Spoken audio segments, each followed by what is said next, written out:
ওকে। Hello, আসসালামু আলাইকুম। আশা করি সবাই ভালো আছেন। আমি সামিউল ইসলাম। আমার ইউটিউব চ্যানেল গ্রো ওয়েলথ এর পক্ষ থেকে সবাইকে জানাই শুভেচ্ছা, আন্তরিক শুভেচ্ছা, অভিনন্দন। আজকে অ্যাকচুয়ালি আমি আহ, কয়েকটা স্টক নিয়ে কথা বলবো। সো আহ, আজকে মেইন ফোকাসটা হচ্ছে আমার আইটি সেক্টর। সো যেহেতু মার্কেটে আইটি সেক্টরটা ভালো পারফর্ম করতেছে এবং অলরেডি একটা বা দুইটা স্টক ভালো মুভ করতেছে, সো আমার মনে হচ্ছে যে IT sector one of the most potential sector in coming days. So যে কারণে এই সেক্টরটা নিয়ে কথা বলবো এবং এই সেক্টরে কিছু স্পেসিফিক স্টক যেমন আইএসএন, আইটিসি, ইনটেক, ইজেন, বিডিকম। সো এইগুলো নিয়ে আমি যতটুকু সম্ভব কাভারেজ দেওয়ার চেষ্টা করব। সো আশা করি সাথেই থাকবেন এবং যদি ভিডিও ভালো লাগে লাইক কমেন্ট শেয়ার করবেন। ধন্যবাদ সবাইকে। সো আমাদের মেইন ডিসকাশনটা হচ্ছে যে আইটি সেক্টর, বাট আইটি সেক্টরে যাওয়ার আগে আমি একটু আপনাদেরকে ইন্ডেক্স পজিশনটা মানে বোঝানোর চেষ্টা করতেছি। সো অ্যাকচুয়ালি মার্কেটে ব্যাংকিং সেক্টর গত 2 দিন একটু ঘুরে দাঁড়ানোর চেষ্টা করেছে। সিমেন্ট সেক্টর একটু ঘুরে দাঁড়ানোর চেষ্টা করেছে। ফাইন্যান্স সেক্টর ডাউন ট্রেন্ডে, বাট মানে আপ আপ ডাউন ট্রেন্ডে আছে আর কি। আর ফুড সেক্টরটা ডাউন ট্রেন্ডে। জেনারেল ইন্স্যুরেন্স সেক্টর এটা স্টার্টিংটা উপরে ছিল, বাট ক্লোজিং একটু নিচে চলে গেছে। আর হচ্ছে যে লাইফ ইন্স্যুরেন্স সেক্টরটাও সেম।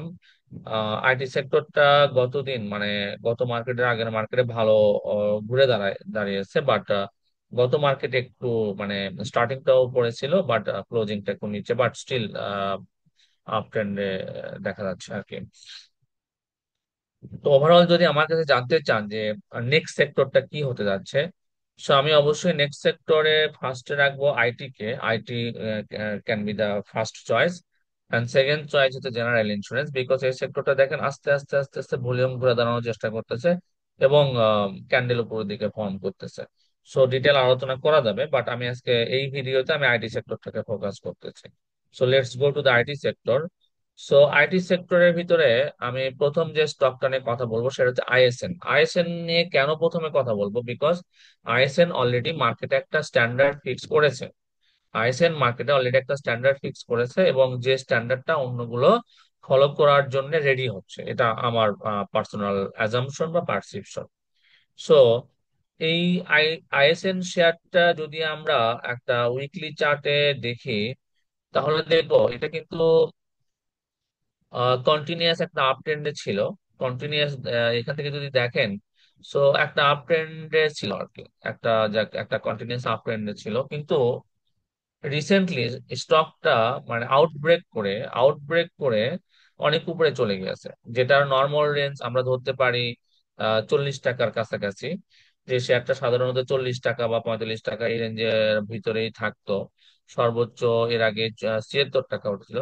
সেই শেয়ারটা খুবই কম সময়ের ভিতরে, মাত্র 2 সপ্তাহ বা 3 সপ্তাহের ভিতরে শেয়ারটা আউট পারফর্ম করে আউটব্রেক করে অনেক উপরে চলে গেছে এবং 131 টাকা পর্যন্ত এটা হিট করে, হুইচ ইজ ভেরি ইমপ্রেসিভ। ওকে। তো আসলে এই পর্যন্ত আমি এখন পর্যন্ত আসলে কোনো স্পেসিফিক কারণ খুঁজে পাইনি যে কেন শেয়ারটা এরকম আউটব্রেক পারফর্ম করতেছে।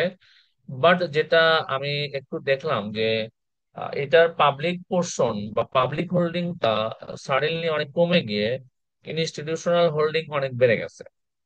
সো ইনসাইড কোনো নিউজ এখন আমি জানি না বা কি নিউজ সামনে আসবে, এটা প্রেডিক্ট করাটা একটু ডিফিকাল্ট। বাট যেটা আমি দেখাতে পারি যে দেখেন, জুলাই মাসেও শেয়ারটার ইনস্টিটিউশনাল হোল্ডিং ছিল 9.79, সেটা আগস্ট মাসে এসে 40, হুইচ ইজ লাইক 4 টাইমস।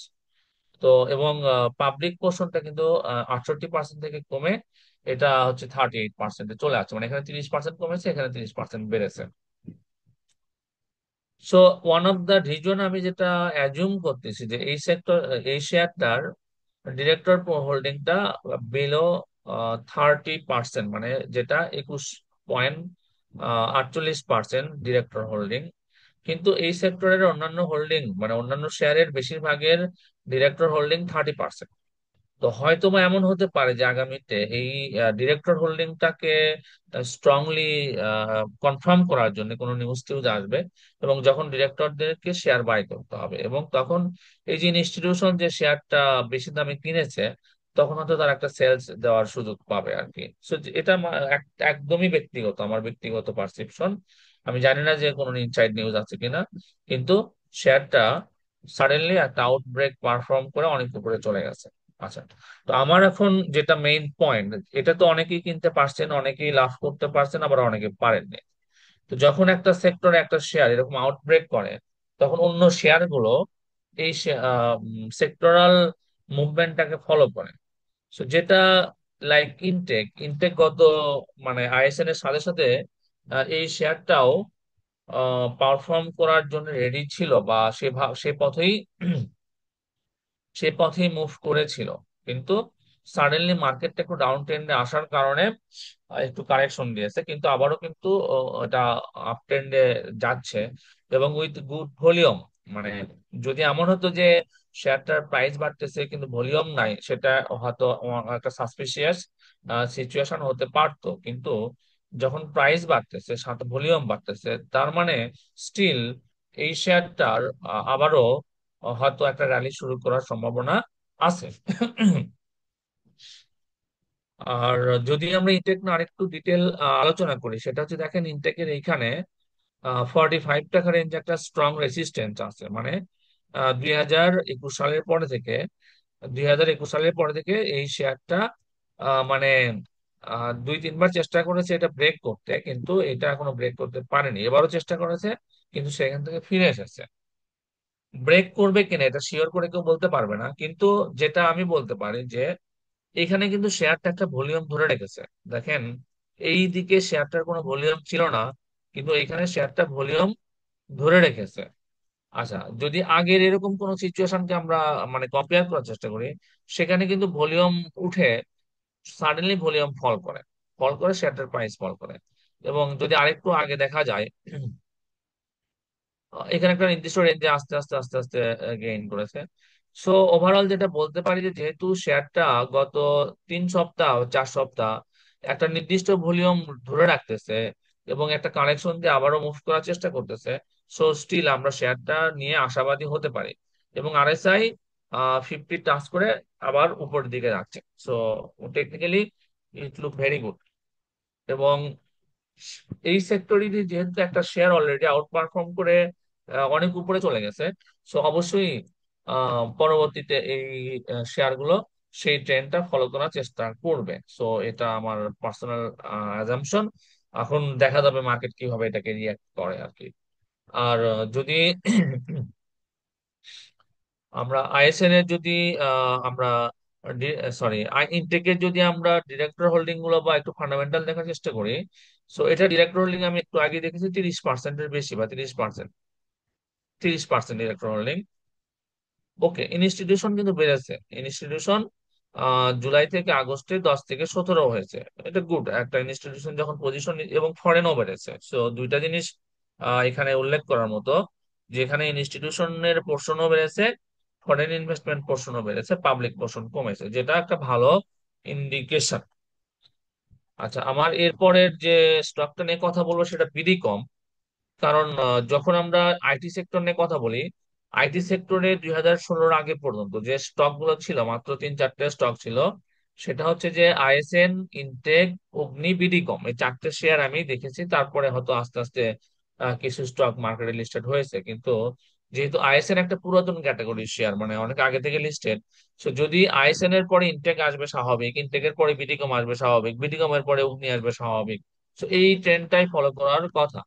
তো বিডিকমও ঠিক ইনটেকের মতো সেম ভাবে মুভ দিয়ে মার্কেটে একটা মুভমেন্ট তৈরি করে একটা রেসিস্টেন্সে গিয়ে আবার ফিরে এসেছে। যেমন এখানে কিন্তু একটা এই যে একটা লং রেসিস্টেন্স আছে, এই যে দেখেন এইটা কিন্তু একটা রেসিস্টেন্স জোন, একটা স্ট্রং রেসিস্টেন্স জোন, যেটা 34 টাকা। তো এই 34 টাকায় গিয়ে কিন্তু শেয়ারটা ফিরে এসেছে। এবং এরপরে রেসিস্টেন্স 45 টাকা। 40 টাকাও একটা রেজিস্ট্যান্স আছে, মানে স্লোলি 40 টাকা, মানে রেজিস্ট্যান্স কিন্তু 34, 40 and 45। এবং 45 ক্রস করলে পুরো স্কাই, মানে পুরো স্কাই উপরে যাওয়ার সম্ভাবনা আছে আজকে। তো এটা যদি টেকনিক্যালি বলা হয়, টেকনিক্যালি একটা ভালো ভলিউম ধরে রেখেছিল। গত মার্কেটের আগের মার্কেটে একটা ভালো ভলিউম নিয়ে আবারও প্রাইস আপ ট্রেন্ডে আছে। সো এটাকে একটু কনসলিডেট করার জন্য একটু ব্যাক করেছে, but volume is still above than average. So এটা একটা ভালো ইন্ডিকেশন। আর আরএসআই নিচে চলে গিয়েছিল, 50 নিচে চলে গিয়েছিল, সেখান থেকে ব্যাক করে এখন 53-তে অবস্থান করতেছে। So RSI positive. এবং ম্যাকডি হিস্টোগ্রামও আস্তে আস্তে ছোট হয়ে আসতেছে, যেটা technically looks actually good, very good.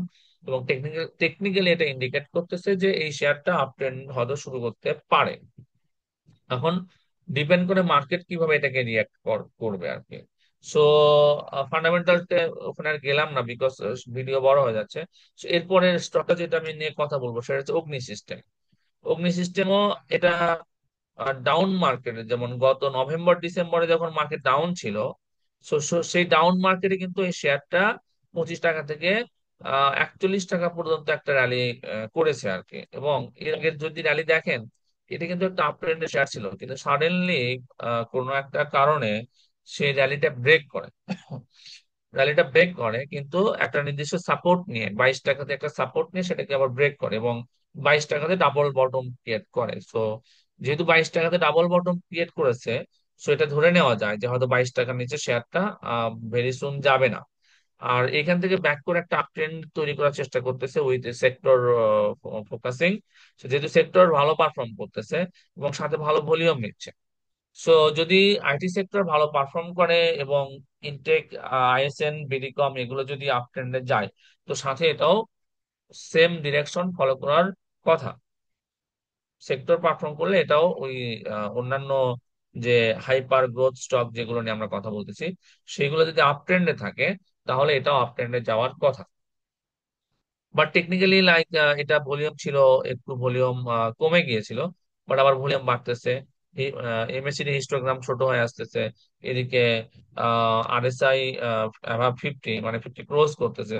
So technically everything looks positive. আচ্ছা, এরপরে যেটা ইজেন নিয়ে একটু কথা বলবো। ইজেন শেয়ারটা এটা একটা বটম ক্রিয়েট করেছে হচ্ছে 18 টাকা থেকে, এবং এই পর্যন্ত একটা হিউজ ভলিউম নিয়ে, এখানে একটা হিউজ ভলিউম নিয়ে সে চেষ্টা করেছে উপরের দিকে যেতে। এবং এই জায়গাতে আমি মানে যখন যাচ্ছিল তখন মনে করতেছিলাম যে হয়তো পরপর 2 দিন হলিডে ছিল। সো মানে মনে করতেছিলাম যে হয়তো এটা আইএসএন এর একটা ডিরেকশন ফলো করবে। এবং এটা হচ্ছে যে লক মানে লোয়ার সার্কিট ছিল, সার্কিট লক আপ ছিল 45 টাকায়, যেটা এখন শেয়ার প্রাইস 27 টাকা। আর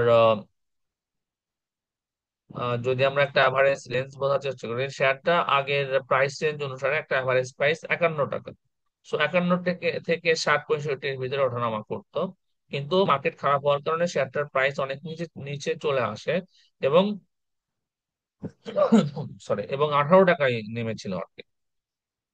তো পরবর্তীতে উইথ গুড ভলিউম এটা ব্রেক করার চেষ্টা করে, আউট ব্রেক করে উপরের দিকে যাওয়ার চেষ্টা করে, কিন্তু মার্কেট ডাউন ট্রেন্ডে আসার কারণে শেয়ারের প্রাইসটা একটু কারেকশন হয়, এবং কারেকশন শেষে আবারও আপ ট্রেন্ড যাওয়া শুরু করে আর কি। সো আইটি সেক্টর যদি মানে আপ ট্রেন্ডে থাকে এবং আইটি সেক্টর যদি পারফর্ম করে, সো এটাও যেন একটা one of the good choice, যে যে শেয়ারটা হয়তো ভালো পারফর্ম করবে আর কি। সো এটা আমার আইটি সেক্টর নিয়ে আজকের আলোচনা। সো অন্যান্য যে শেয়ার গুলো আছে আইটি সেক্টরে, আমি আসলে ওইগুলো নিয়ে খুব বেশি কথা আপাতত বলতে চাচ্ছি না, বিকজ বেশিরভাগ শেয়ার নতুন, যেমন আমারা নেট, এরিয়েন টেল, শেয়ার গুলো নতুন মার্কেটে, বেশি দিন বয়স হয়নি।